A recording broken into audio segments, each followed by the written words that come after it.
like to call this meeting to order. If you'd please rise for the Pledge of Allegiance. I pledge allegiance to the flag of the United States of America and to the republic for which it stands, one nation, under God, indivisible, with liberty and justice for all. Liberty and justice. Let's start this already.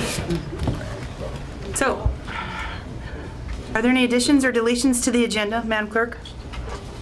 No, not tonight. You passed out a correction to the minutes of the regular meeting of August 17th, 2015. Other than the correction that was provided for you, are there any other corrections to those minutes?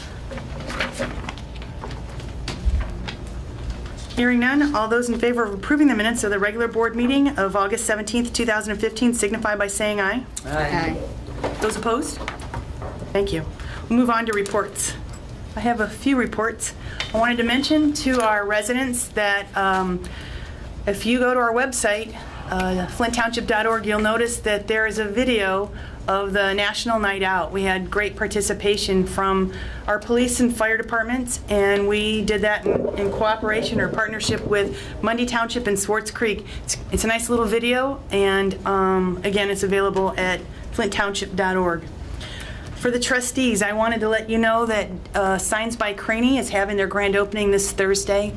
11:30 a.m. starts a barbecue. The grand opening and ribbon cutting is at 12:30. They have another strolling barbecue from 5 to 6:30, and Dan Craney asked me to offer that to any of the police and fire if they're on duty and they're going to stop for dinner, have them stop on by there to say hi. They wanted to do that and honor their service. So the open house is from 11:30 a.m. to 7 p.m. I wanted to mention a couple of recycling efforts. There's free latex paint recycling for Genesee County residents.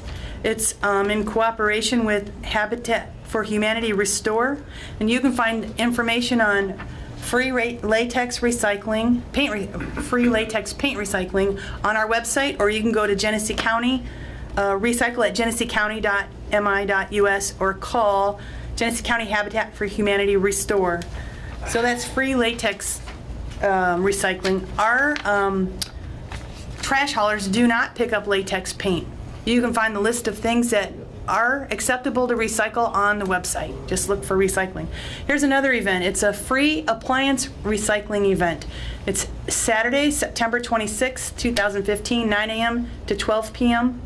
And it's going to be at the Carmen Ainsworth Middle School, 1409 West Maple Road. And they accept things, large things. Our recycling trash haulers will take one item, possibly two. They like it if you call in advance. But our trash haulers will take these items too.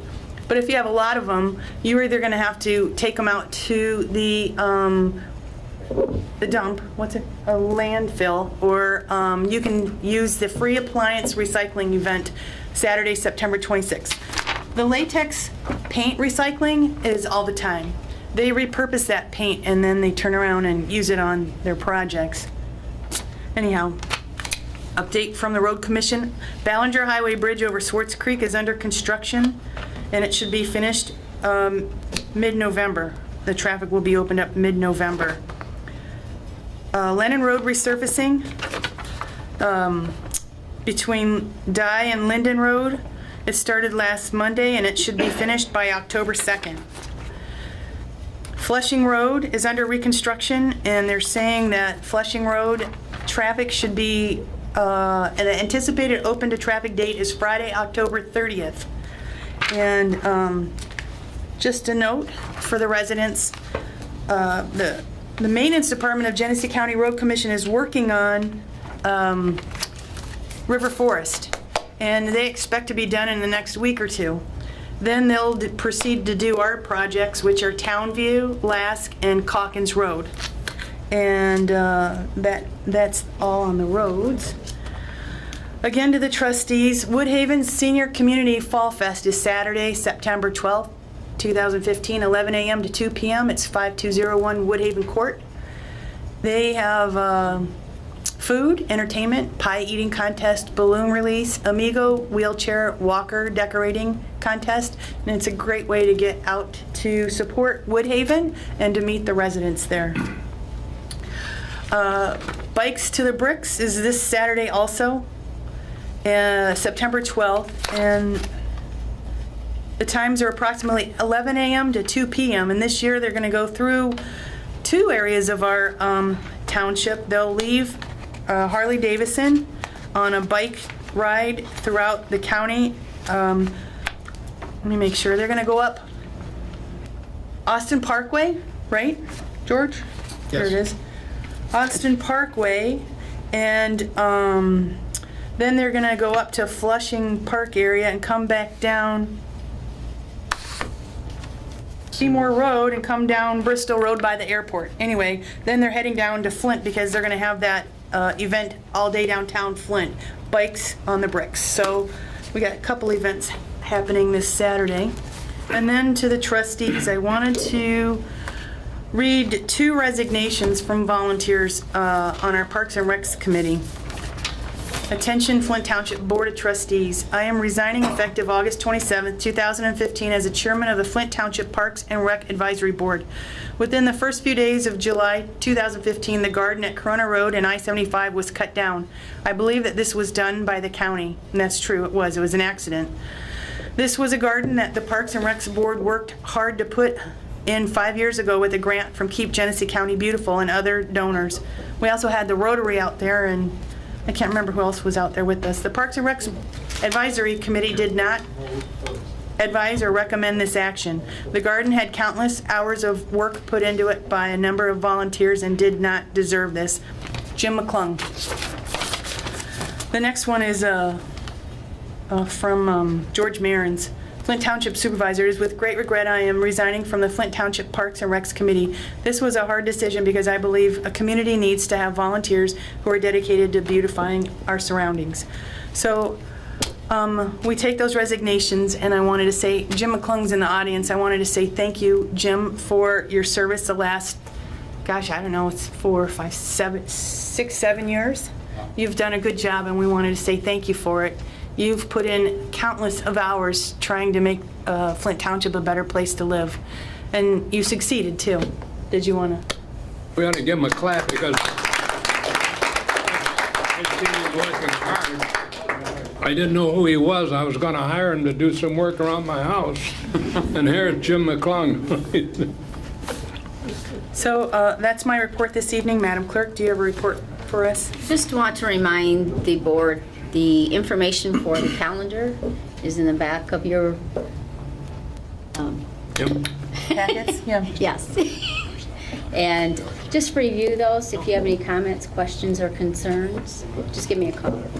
Because you're going to bring it back and we're going to vote on it at the next meeting? Yes. Next meeting? Correct, yes. Next year's calendar? All righty. Anything else, Madam Clerk? No, that's it. What about absentee ballot? I really didn't want to discuss that yet Okay. because we don't have them yet. We'll wait And I on don't that. wanna so next meeting we'll talk about that. All righty.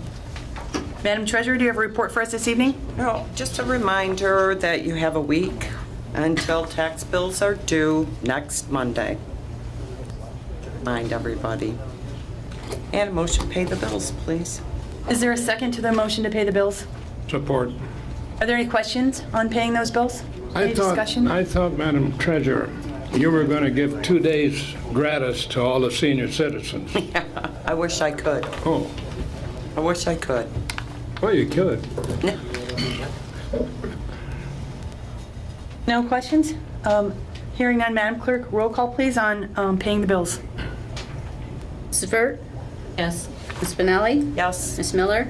Yes. Ms. Court, yes. Mr. Menoudas? Yes. Motion carries. Are there any trustee reports for us this evening? I have a couple of questions. Number one, I noticed 2 days now on Linden Road, halfway by the Jewish church or synagogue, no, this way, that the ditches between that church and the neighbor, the ditch is flooded. You mean Dye Road? Or Linden Road? Hawkins Road. Calkins Road, very deep. That's where All the way. there's a Jewish church down there. You said Linden Road. You're talking about, Calkins Road. I'm talking Hawkins Hawkins Road. Between Dye and Linden? No, Between west of Dye- Dye Road. West of Dye Road? Yeah. Okay. There's water all over the place. It's Well, I'll bring it to the terrible. attention of the road commission. Well, if I see him You didn't call tomorrow it in, night, did you? I'll mention it to him. I noticed it today. And the other question I have is, Mr. Castle isn't here tonight, and his family is having a get-together out of state, so he asked me to mention why he's not here. He's healthy and wise, and everything else that goes with that, money, I guess. Anything else? That's it. No other trustee reports? Move on to general reports. Chief Sippert, do you have a report for us this evening? I just wanted to remind our residents of a security issue.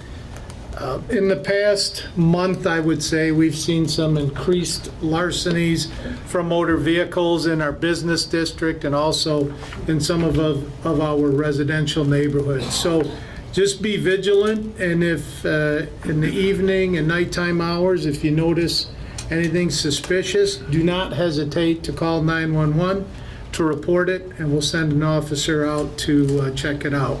Usually in these types of circumstances, that's what works the best, is when our residents are vigilant and they let us know when they see things. So please don't leave valuables in your vehicles, lock them up, and if you see anything suspicious, let us know. Thank you. Assistant Chief Berkeley, do you have a report for us this evening? Yes, a couple things. Hydrant flowing will start September 14th, which is next Monday. They'll be flowing the hydrants throughout the township. The different stations will be going out, and that will start next week. So if you see fire trucks or a hydrant flowing, it shouldn't be by itself, but they'll be out there flowing the hydrants and checking for damage on them before winter. Also, a reminder, school is back in, and watch the yellow buses and the kids out by the road. They are all out there. I noticed them this morning. Just a reminder, the yellow lights come on the bus before the red lights do. So if you see the yellow lights flashing, prepare to stop. The red lights will follow very shortly as soon as the door opens. So just a reminder, school is back in. Thank you. Mrs. Tucker, do you have a report for us this evening? Just a couple of things. The week before last, went down and we got our recertification for the stormwater operator for our MS4 permit, which is also related to the ordinance we have on the docket for tonight. The I-69 trade corridor was part of a logistics summit last Monday, and went down and participated in that. It was very interesting to have companies from all over the state that have logistics issues, and to let them know we were one of the only economic development groups that was there, and to let them know that our area would welcome them, and we work hard to work with them. So I thought it was a very good thing for our region to have people down there. So, also, the online is working for the building department. We've had 2 or 3 permits come in that way, and we've also had a lot of inquiries to get PIN numbers and stuff like that for people that are wanting to schedule their own inspections, and also go on and see if their inspections have been completed. So it seems to be working well. Good. Question, Alrighty. Yes. Madam Supervisor. Tracy, in the paper, there was a restaurant in Grand Blanc called Lucas's Restaurant that was in the mall. And that's been a very popular restaurant. Lucas? Yep. And it's a good restaurant, because we've been there many a times, and they're closing up. And that might be somebody can chase down. They're looking for a location. Lucas's, okay. Yeah, that's what they... Lucas, Lucas. And they do have good food. In case they might want one of those empty buildings we got here, Thank you. Other than that, I have nothing else. They're on Saginaw. I'm said enough. Do we have any update on Speedway? They're going to be starting Bristol Road and Holiday remodeling, right? Yes, they have submitted some drawings for that. They have not been approved yet. No, they were just approved today. Sorry. And that is going to start as soon as they want to start. They're trying to schedule things out because with the winter coming, they're trying to determine how they're going to schedule Did you have a it. subcommittee meeting today? Not today. No, they've already passed their planning commission. They were having, they're just doing their building plans now. And we do everything with that except for, the underground tanks. That's done at the state level, so. And this one should be reopening. They had targeted for it today, but I didn't get down there to see if they got open. They were trying to get their final inspections today, and they should be opening tomorrow, I believe. At least they're trying to. Thank you. So we have a presentation, it'll be a short presentation. It's information on mosquito spraying. This is to start a conversation on how you go about starting this program. I had a couple of calls from residents wondering if the township sprays for mosquitoes. I've also had people call and say, don't ever do it. And I've had people call and say, when are you going to do it, and who pays for it? So I just thought it'd be good to have a company, there's more than you guys out there, come and explain even what you guys do and where we would start this. We're not taking any action on this. We're just listening to information to see if we would ever want to do this in the future. So this is not an item on the agenda. It's simply to start discussion. So Joe Flood and Kevin Mylan from Rose Pest Solutions are here to do a short presentation for the board. Thank you for the introduction. Just to start off, brief history with Rose. Our company's been around since 1860. We're actually the oldest pest control company in the country. One of our first clients was actually the Union Army. In the early 1900s, we had the Ives family bought the company. We actually have the third generation of the family oversee the company now, and we actually have the fourth generation working for us for mosquito control. We have 16 entomologists on staff, 14 locations throughout the Midwest. So we are established. We have a lot of knowledge behind what we do. So just a brief rundown of our abatement program. It's broken into four main parts: monitoring and surveillance, basically keeping an eye on larval populations and adult populations; community outreach, which is very important to grow new stewards of the program, make sure everyone knows what they can do to limit breeding sites. And then we get to the actual control measures. We have larviciding, the application of material to prevent mosquitoes hatching, and then adulticiding, which is actual treatment for adult mosquitoes to control their numbers. We do mosquito control for Grand Blanc Township, Montrose Township, City of Montrose, and Futman Township. So this is something that you'll see rather regularly, especially when you're talking about over on Calkins, some of the flooded ditches. Any standing water, when it gets around 85 degrees, it can take as little as 7 to 10 days for mosquitoes to go from egg to an adult. So it's a very small amount of time, and you can end up with a very large amount of mosquitoes. So it's very important to know what mosquitoes we're dealing with. You deal with different mosquitoes at different times of the year, and how to control those said mosquitoes. And since we're dealing with multiple locations, what we tend to do, and other companies in the industry will, come up with maps listing all the standing water sites to make sure that they know exactly where they are and what needs to be treated. So with the monitoring and surveillance, you also run into a lot of the man-made breeding sites. This is something that isn't very apparent. Something that's more intensive, technicians going out looking to property, maybe a foreclosed home. It could just be somebody forgetting a bucket, wheelbarrow, even kids' sandboxes we tend to see a lot. And something with that small amount of water can lead to a lot of mosquitoes very quickly. So we just have a couple of the examples here, just bird baths, wheelbarrows, sandboxes. These turtle sandboxes, we probably find about a dozen every year. We actually had a fun one. We had actually had a kitchen sink last year, which is a first. I think we have a picture of that. You get a couple toilets every year. Actually found a sardine can with mosquito larvae. So you're looking at this, and if you can see it, it's a little hard to see. That's just a regular waste bin. and there's literally thousands of mosquito larvae in there, causing issues for an entire neighborhood.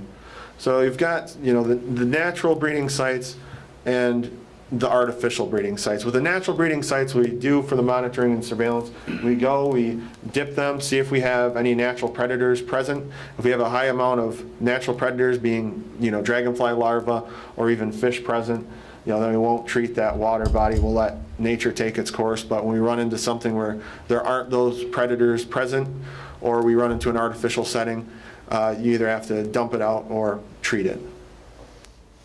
So larviciding, if we can't dump it out, we have to treat it. And this is more effective than adulticiding because you're actually treating the water before the mosquitoes hatch. You never have to deal with the adults, so you don't have to deal with the bites. And our primary product lasts 21 wet days, and our briquettes that we use for catch basin treatments actually last 5 months. So you treat the catch basins once, you're done for the year. It's just an example of the catch basins. We use usually a six truck team, go around, treat all the catch basins. And that's important because later in the year, late July, August, all the water starts drying up typically. But at the bottom of all the catch basins, there's always a nice, steady, stagnant water. And that tends to breed a lot of Culex mosquitoes. And those are the ones that, you know, you have to worry about for West Nile virus particularly. Monitoring, New Jersey light traps can be used to monitor population levels, and they can be used to limit the amount of adulticide material applied, you know, to only have the fog truck go by when the threshold is met. And they also provide pools for West Nile testing. We do West Nile testing in-house. We used to send it out to MSU, but the turnaround 1 year, we had to wait I think till October to get our results back. And unfortunately they were positive, but at that point it's too late. Okay, and this is what everyone sees synonymously with mosquito treatments in our program. It's a very small facet. Unfortunately, you can't take care of all the mosquitoes with larviciding alone, so adulticiding is needed. Fog trucks are well lit, and they apply ultra low volume material. It's designed to make a 150-foot swath on each side, and the material is designed to drift. And with all these, with the programs, you do have to put out allow residents to be put on a shut-off list if they do not want the material applied on their property, or to be notified if they want to take extra precautions. And there is another requirement, and that's a notification of treatment prior to any treatment to take place to all property owners from the Department of Ag. And this is just one of our GPS technology. We have real-time, just keeps mapping. It's an added redundancy to make sure nothing gets treated that we don't want treated, and it provides, you know, a record of what we actually did. Okay. And this is just an example of the community outreach. We prepare the electronic copy for all of our municipalities and provide it to them for printing and mailing. But we appreciate the time the board's given us. We open it up for any questions from the board. Are there any questions for Mr. Flood? Can you tell me in those other townships, when you do treatment, do you have to do the whole township, or can you do areas that have high problems? And that's what the light traps we use in Montrose Township and Grambling Township. We operate off of the township section map. So you're given with 36 square mile areas, and we operate off of basically a 4 square mile square. And we have light traps in each of those squares, and if one of those hits our threshold, we use 20 adult female mosquitoes, which is pretty standard in the industry. If that is reached, then that necessitates a spraying. That way, yeah, the spraying is only taking place in areas that need it. And those townships, they have township-wide then, and how do you contact the residents who don't want to have anything to do with it? Yeah, we handle all the notifications in-house. They're notified before 5 o'clock the day of the treatment. We also offer email notification as well. How costly is it to do something like this? It all depends on what you're looking to do. You know, we can get something together for you to give you a general idea. When you break it down into like a millage per parcel, you know, you're not dealing with very much, probably $20 a parcel, if that, depending on what you would be looking for. Is the county's not doing anything countywide, are they? They are not. I heard from, actually I couldn't remember who said that, but I heard from somebody that they tried to get something going a number of years ago, but nothing went through. Are there any other questions for Mr. Flood? Mr. Flood, Grand Blanc, I saw that on your information. They have a millage to do theirs, is that correct? That is correct. Okay. Yeah, and that's generally with us and the other company in the industry. It's usually handled by millages for the townships. Does Montrose have a millage? Yeah, they have a millage. So how effective is it if residents contact you? Say, I had a resident on Lennon Road wanting to know if we were going to do that, and I told her, to my knowledge, we've never done anything like that. How is it effective just for residents on that road to take care, to spray their property? Yeah, we do offer, one of the options that we do offer for the mosquito programs is a barrier treatment. And what that is that's a more intensive property by property basis, and that's where you go and you spray the foliage and some of the shaded, the shaded foliage, shaded leaves and trees where the mosquitoes are hiding at. That is something that we do offer sort of a la carte. But that is effective. It gives a 30+ day residual. Now, the real issue is that is effective, but it'd be more effective to address some of the breeding sites in the area and have that on top. But it does show some control. So what was my question? When you spray, do you have an ability to figure out, how effective it is? Like, if you didn't spray, the levels of people getting West Nile virus in Genesee County versus spraying? Yeah, and with the West Nile, that is a lower threat unless we have a real dry year. You get what's called the watering hole effect, where we have centralized water. All the birds get centralized. Corvids are what carry West Nile, and they get centralized around the water. The mosquitoes are centralized, of course, in those pools, and that cycle gets exponentially worse as it will, and it spreads the virus more. It's more to take care of the nuisance, and you will see a big, you'll see a big decrease in calls even the day after, and the technicians are out daily, and they'll make observations while they're in the woods on the adult populations. So on the opposite side, I've had people tell me that they have a very big concern about health issues with the spray that is used. What are the negative effects of how harmful is it to humans? Well, you can't say anything is 100% safe. The material that we primarily use for our ultra low volume application is permethrin. That's a common material used in flea collars and some bird mite applications. And with that, the label has you have no re-entry time on it. So you can technically be out while we're applying. We take the courtesy of if we see anybody riding a bike or walking, of course we shut off and come back later. And then as far as like the larviciding goes, the active ingredient's methoprin for our primary material, and that acts on the mosquito when it goes to pupate and shed its skin. It interferes with that.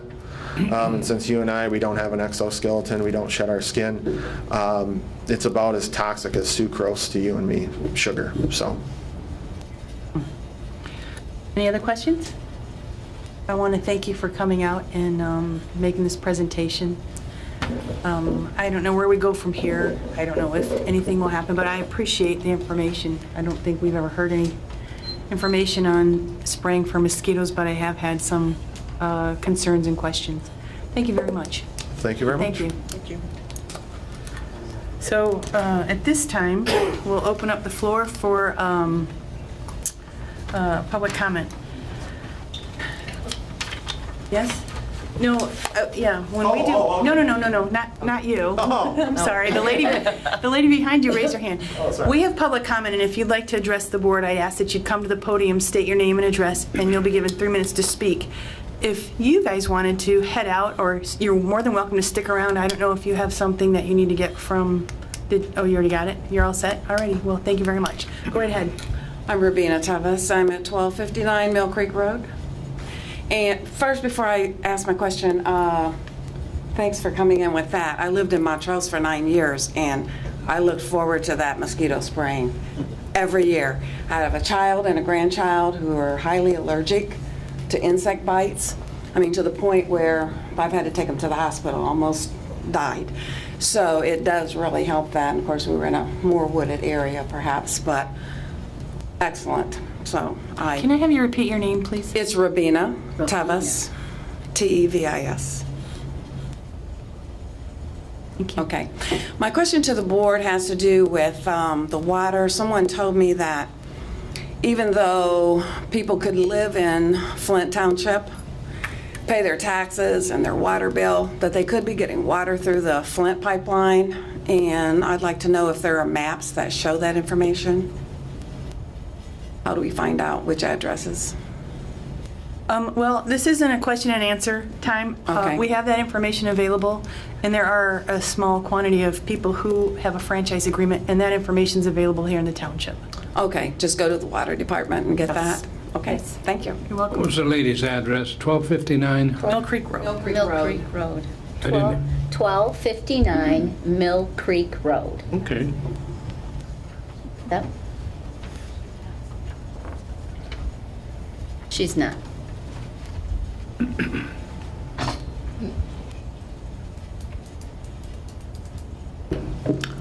My name is Gerald Roberts, 4487 Lindywood Drive, Swartz Creek, Michigan. It's about the third time I've come up and talked on this particular question or this subject. As you notice, when we say the Pledge of Allegiance, we say liberty and justice for all.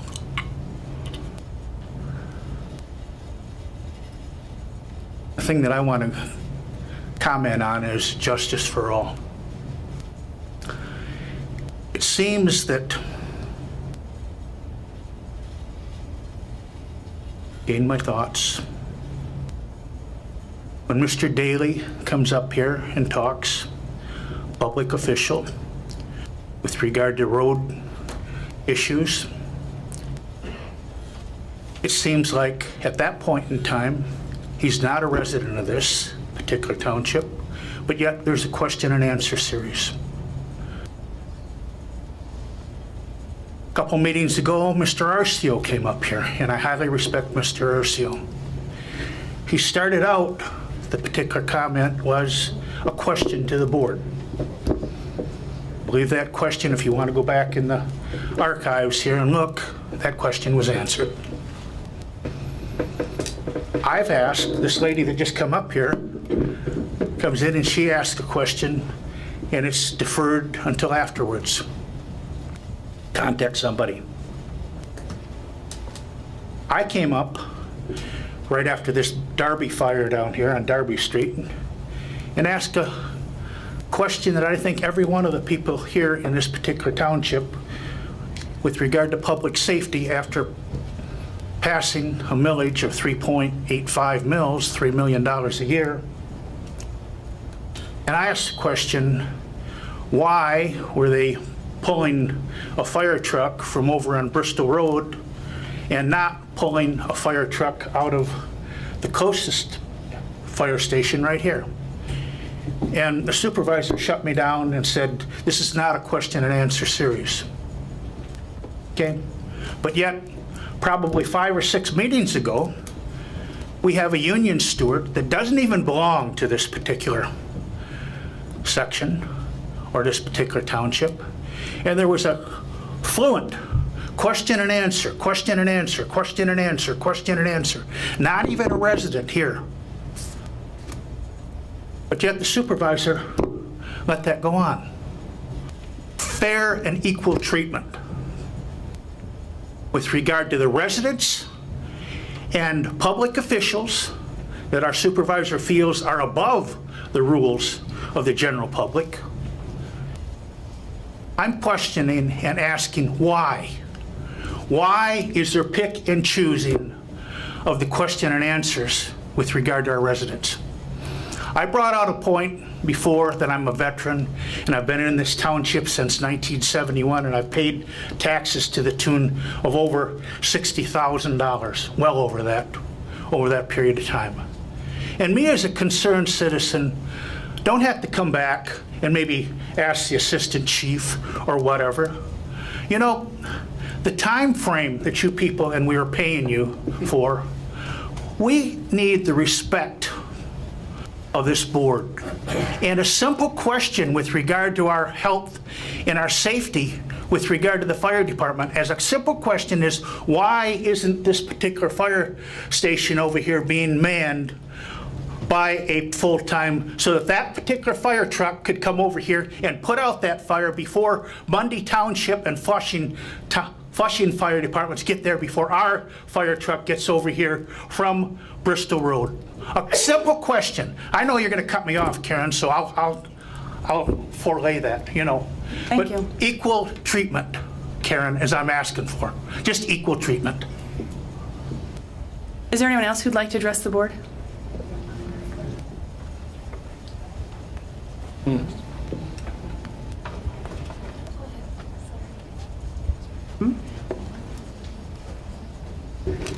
Dave Huffman, 2483 Warner Road. I guess I'd have to concur from what Mr. Roberts just now had to say about, it seems like the chosen few up here are open to dialogue between question and answering on this board at the whim of the supervisor. That's probably not what you call the fairest thing to let that go on, but it goes on. And having to do with this fire station up here, I cannot believe, as a taxpayer watching this township pass a 3.85 mil, $30 million, 10-year commitment to public safety, and yet the biggest section of business, which is Genesee Valley Shopping Center, in Western Hills, one of the most affluent areas in the township that probably pays a little higher taxes than most of the township.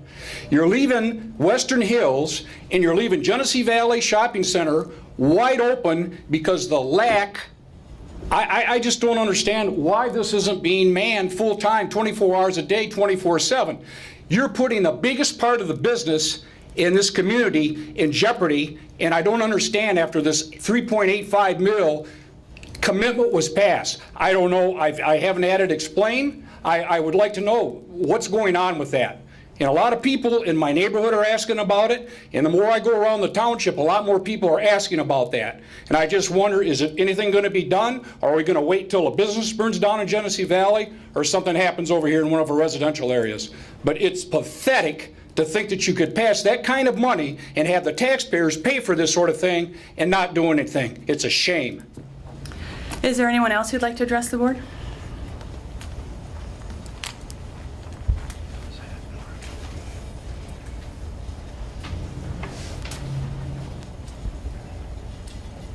Kevin Stiff, let's see, I'll go at home address tonight, 5307 Maple Tree. Couple different things. I'm wondering why we're not really pushing for a larger on-call fire department. Instead of hiring, over the last couple, or last month and a half, I've seen articles, we're hiring more police, we're hiring more, or trying to hire more firemen. Why aren't we hiring and training more on-call? Give our on-call guys more time, pay them better wages, and have them hire them in to work for 8-10 hours a week instead of that. You know, we did the 30 million over the next 10 years. I'm 70 or 61. 10 years from now, I'm gonna be 71. Where does that legacy cost go?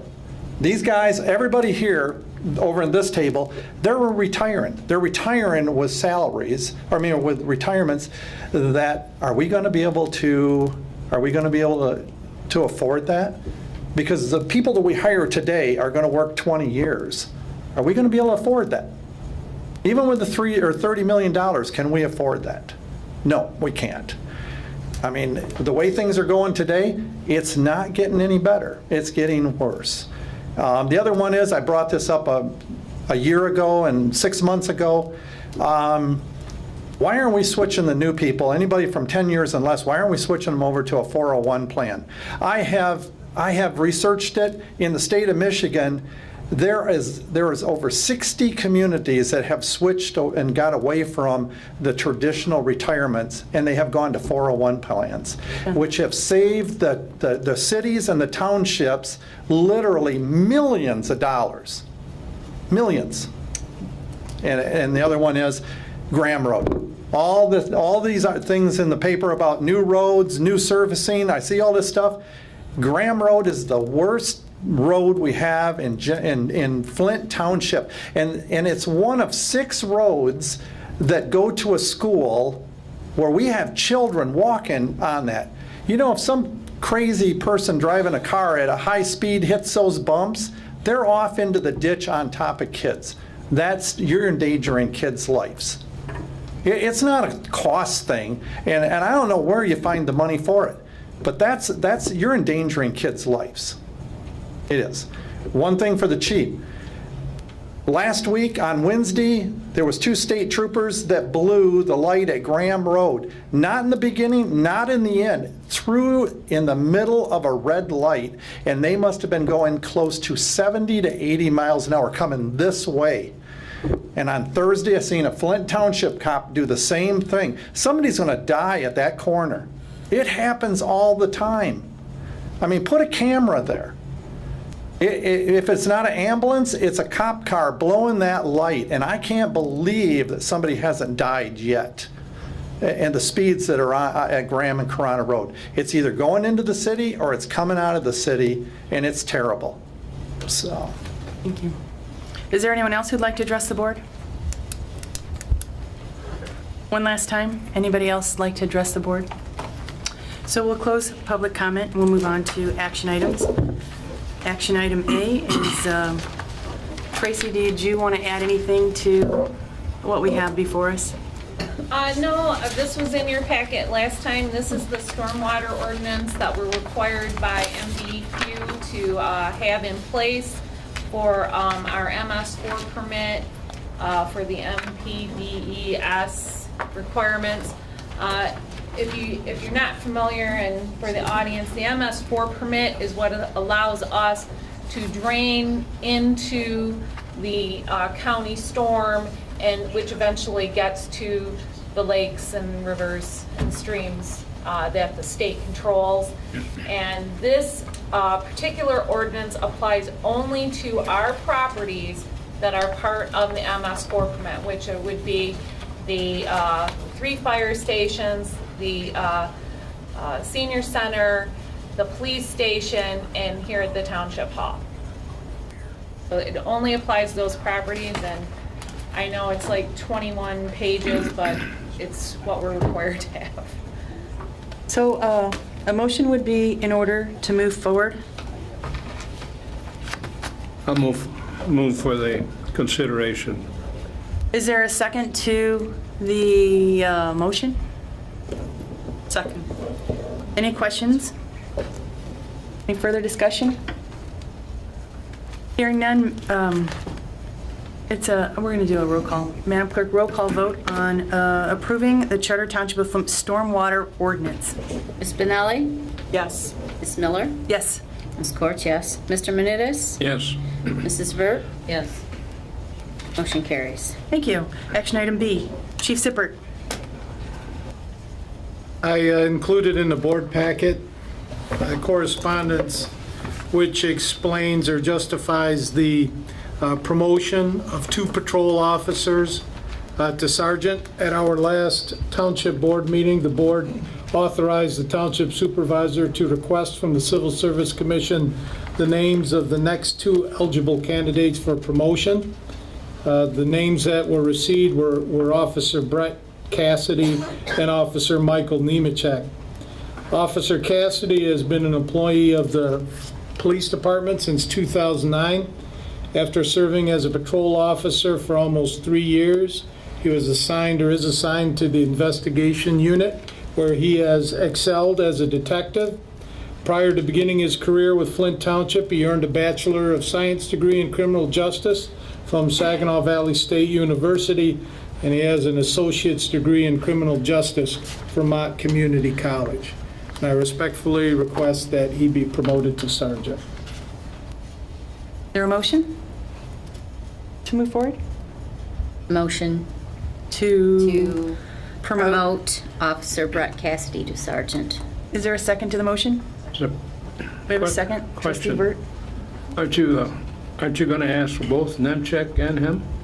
Yes, I am, and that if separate? it pleases the board, we That's separate? we can put them both as the same agenda item. I can tell you about him. Is that all right? Normally, I mean. We're going to do it one at a time. All right. It's all right. Any further questions? Hearing none. Madam Clerk, roll call please on the promotion of Patrol Officer Brett Cassidy to sergeant.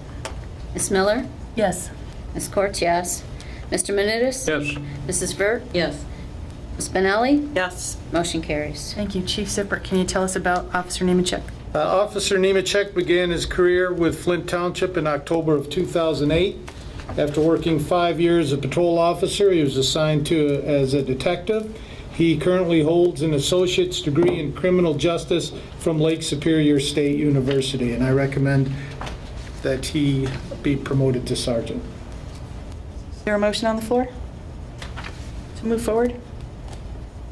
I so move. Is there a second to the motion? Second. Any questions for Chief Sippert? I have a question. Chief, most of these officers generally come from Ferris State University. How come where are these other colleges? Where are they at? Do you want me to tell you what you want to hear, or do you want me to? I can read it. I'm just wondering if any of these officers are in the audience. They are not this evening. Okay. There will be a swearing-in ceremony tomorrow afternoon at 4 p.m. Okay. Which you're welcome to attend to. Thank you. Ask. Any further discussion? Hearing none, Madam Clerk, roll call please on the promotion of Patrol Officer Michael Nemechek to sergeant. Ms. Courts, yes. Mr. Menoudas? Yes. Mrs. Vert? Yes. Ms. Benelli? Yes. Ms. Miller? Yes. Motion carries. Thank you. You're not done. Action item D, Chief Sippert. Back on July 31st, we had an unfortunate incident where one of our patrol cars was actually totaled out on southbound I-75 near Miller Road. The officers had responded to an accident. It was one of our training cars. It had a trainee in it and the officer. They activated their emergency lights, parked on the shoulder of the road, exited their vehicle, walked up to where the accident had occurred when a motorist swerved onto the shoulder, avoiding traffic, and crashed into the patrol car, totaling out the vehicle. The insurance company, it was a 2013 vehicle, 2013 Ford Interceptor. The insurance company agreed to pay $17,500 to replace the vehicle. They, of course, will replace any emergency equipment that's damaged and the cost to move the emergency equipment from the old vehicle to the new vehicle. But they would only give us $17,500 for the vehicle.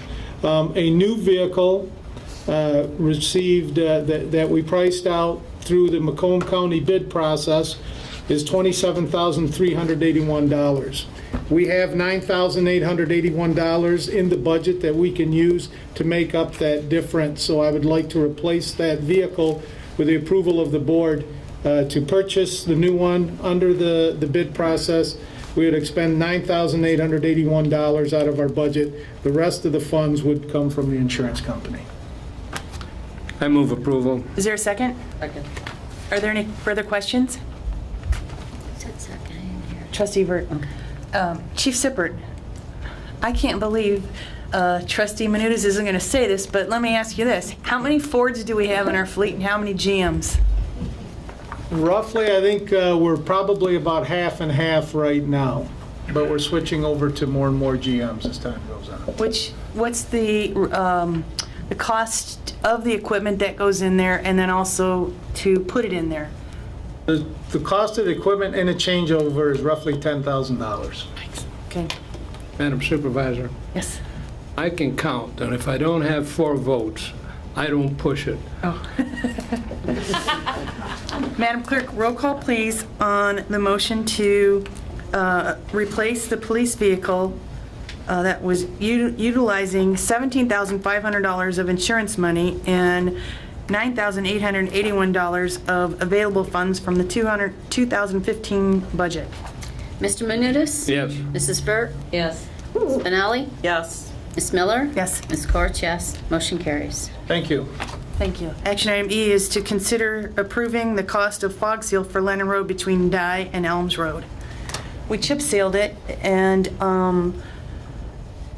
the next step would be to fog seal it. We've never done that with chip seal. Usually we leave it just with the chips, but I think it's safer, and I've talked with our supervisor. The temperature on the road when you do a fog seal over chip seal is 10 to 15 degrees difference. The salt works better, and there's less potential for accidents on a road that has fog seal. It's $5,600, and we don't know what the bottom line is in the road millage right now. It's been budgeted out, but those projects are approved on estimates, so those might come in less than, which means we would have a little bit of funding left in our road millage, and if not, I'd ask that we pay for the $5,600 out of general fund, but we won't know that till the end of the year, but this project should be done before the snow falls. So a motion would be in order to move forward.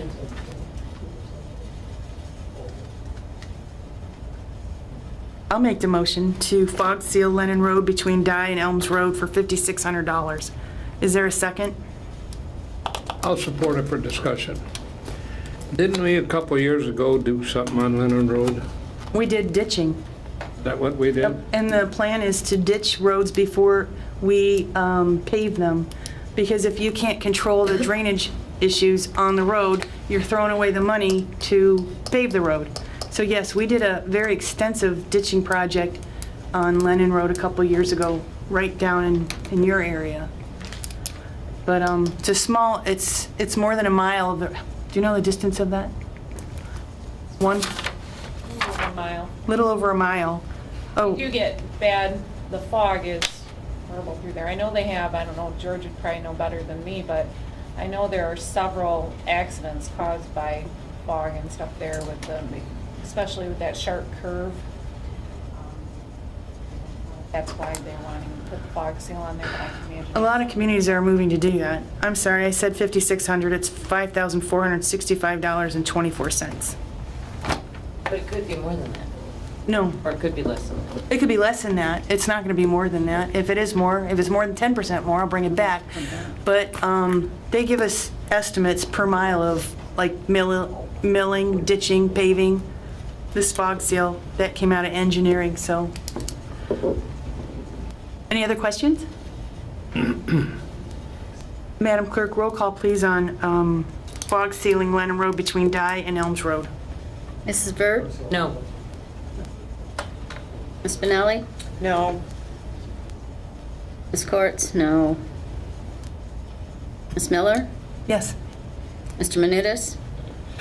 See, when you haven't got the votes? Yes. Motion denied. Well, who'd have thought that that would have needed such support? It's a good idea. Maybe I'll bring it up next time. Action item F is to consider transfer of community development block grant funds from the roads. Let's see, it's in ditching in community development block grant, and we want to switch it over to the roads to help pay for a river forest. So those funds have to be expended by October 31st, so I'm asking the board to transfer the funds from ditching to the roads, street improvements, and community development block grant funds. Motion to transfer those monies from, transfer community development block grant monies from ditching to roads. Is there a second? I'll second. Is there any further discussion? Question.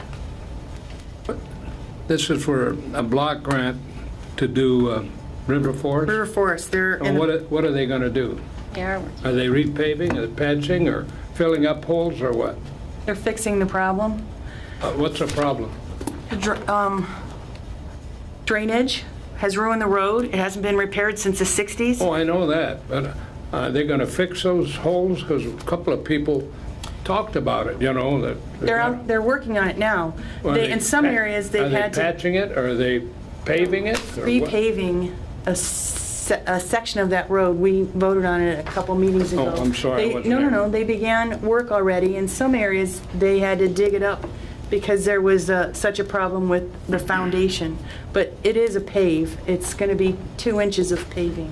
So the block grant is going to pay,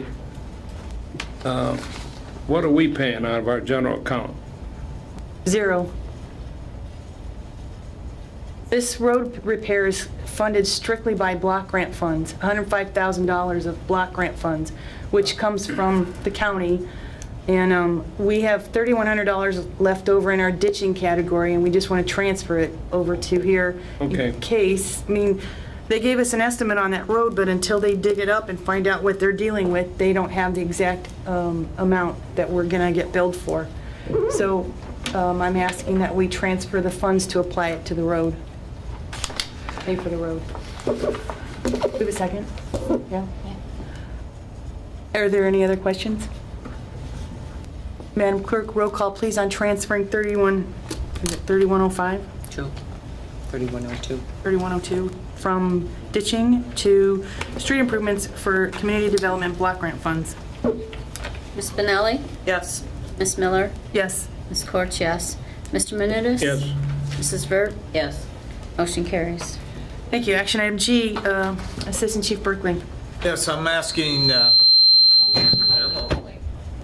That was the wrong question. Gary, I guess it was. I'm asking the board to give the position of trainee on-call firefighter to Nicholas Buttry. He's not here tonight. He couldn't make us with us. He has passed physical fitness, drug testing, written tests, oral interviews, and he will be attending Fire Academy in October of this year. On-call firefighter. A motion is in order to move forward? A motion to approve trainee on-call firefighter Nicholas Buttery for I heard you say buttery, but it's buttery. Buttery. Unless you want to call it Buttery. butter. Is there a second? I'll support it for a question. Do you have a question? Yes. Buttery. Mr. Chief, tell us a little bit about Nicholas. Where's he Yeah. from? Where's he live? He lives with his parents. I do not have his location of his house. He does live in the township. That's what I said. Yep. Is he a township, or is he Yep, from he's, Saginaw, he's or a- what? No, he lives in this township. He just recently got out of the Army National Reserves. He's 20 years old. He's a young man. He works for Salvation Army with his parents over at the store. And he wants to pursue a career in firefighting. Very energetic. That's good enough. Any further questions? Hearing none, Madam Clerk, roll call please on approving the hiring of on-call firefighter trainee Nicholas Buttry. Ms. Miller? Yes. Ms. Corch, yes. Mr. Menounos? Yes. Mrs. Burt? Yes. Ms. Minelli? Yes. Motion carries. Action item H, Assistant Chief Berkeley. Yes, I'm requesting the board to offer a position of trainee on-call firefighter to Charles Moran. He's in the audience tonight. Hi there. Hello. He passed getting the written test, drug testing, physical agility, and oral interview, and he would be attending Fire Academy in October of this year. He works for Grand Blanc Township. Yep, and introduce your wife. My wife, Lucy. Hey, Lucy. Thanks for being here tonight. Thank you. So a motion would be in order to move forward. Oh, goodness sakes. I would motion that we go ahead with the training on-call firefighter Charles Moran as Flint. Support with question. On-call fire, okay. On call. Go ahead. He lives in the township. Okay, well, say Pickwick something about Village. him, you know. So I got his name, but I don't know anything else about him other than Grand Blanc. Right. I don't have all his He lives in data. Pickwick. He lives in Tell me Pickwick. something about him. Did you go to Ferris? He's right here. Yeah, Where's he live? Pickwick Village. Oh, okay, but Yeah. I'm just saying, he lives in a township. Yes, he does. I don't need his address. Oh, okay. All set? You didn't go to Ferris, did you? So we have a motion and a second, and if there's no further discussion, Madam Clerk, roll call please on approval to hire on-call firefighter trainee Charles Moran. Ms. Courts, yes. Mr. Menudas? Yes. Ms. Burt? Yes. Ms. Spinelli? Yes. Ms. Miller? Yes. Motion carries. Welcome. Action item I is to consider the approval of probationary on-call firefighter Brian Westuba. I'd like to ask the board to bring him on as a probationary firefighter. He has 5 years' experience as an on-call firefighter with Swartz Creek Area Fire Department. He's lived in our township since November. He so wishes now to come on with us since he lives closer in our district. He lives in Western Hills area. He is a manager with Tuffy on Miller Road, and he does rotate around. I believe if you'd like to introduce your wife. My wife-to-be, Robin, and stepdaughter-to-be, Emily. Okay. Thank you for being here. And again, he's went through physical, written tests, physical testing, physical agility, and oral interview, and I'd like to see that he is put on and starts running with us as a on-call firefighter, probationary on-call firefighter. Any further questions? We have a motion, right? We don't have anything yet. Oh, so we need a motion, please? I so move. Is there a second? Second. Any further discussion? Hearing none, Madam Clerk, roll call please on approving the hire, to hire probationary on-call firefighter Brian Westuba. Did I say that right? Yes. Great. Mr. Menudas? Yes. Mrs. Burt? Yes. Ms. Spinelli? Yes. Ms. Miller? Yes. Ms. Courts, yes. Motion carries. Thank Great. you. Thank you very much. Thank you for being here. So I know we don't have any business before us, but before we end, I just wanted to wish Treasurer Marcia Benelli happy birthday, and without further objection, we'll call this meeting adjourned. Got that in.